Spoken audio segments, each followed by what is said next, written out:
Once upon a time, there was a man named Bob. Bob hated his job, and he wanted nothing more than to get away from it and do literally anything else. One day, while he was taking his lunch break at work, he had a glorious idea, an idea that would change everything for him.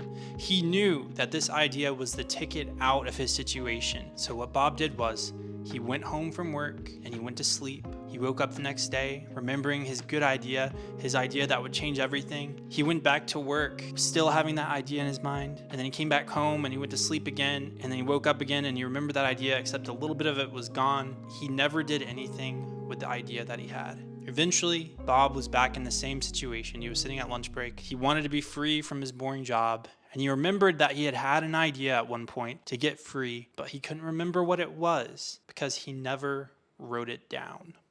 I can't tell you what I did for my birthday in 2018, but what I can tell you is this. October of 2018 was the month that I drew Spudley. Now you might be thinking to yourself, Spudley is just a silly drawing of a little potato man.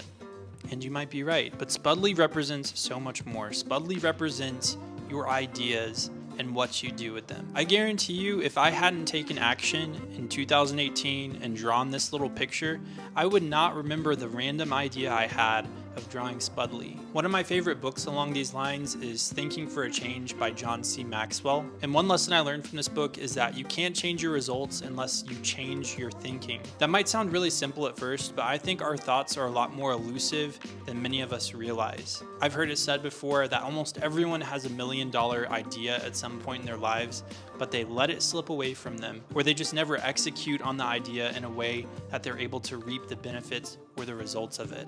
I sometimes have trouble remembering everything I want to. I think most people do. And so one really valuable tool I discovered is just keeping a notebook. This little notebook is just full of inspiration and ideas, things I got while watching like YouTube videos or reading books, random ideas I had that may or may not come to anything, but at least I wrote them down so that I could remember them. The best idea you've ever had may as well have been a bad idea if you never took the time to write it down, or you can't even remember it and you can't go back to it and do anything with it. It's impossible to change your life without thinking differently. And if you're not writing down your good ideas, then you're not going to be able to develop them and give them the time and attention that they need so that they actually produce anything in your life.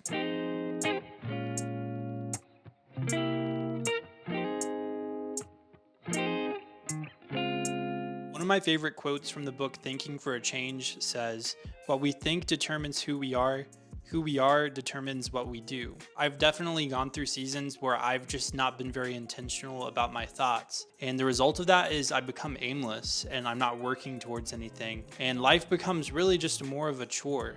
It's a day-to-day thing. You're just trying to get to the weekend or the next time you can sit and play a game for a few hours. Those aren't really the things that leave you fulfilled. I encourage you to get a notebook. Start writing down your thoughts. Start trying to be intentional about what you think about. If you have a good idea, write it down, revisit it, and develop it, and actually take action on it. Thanks for watching, guys. Hope you enjoy the new type of content. If you're wondering why I've shifted the direction for this, be sure to go check out the last video I did, but I'll see you guys in the next video.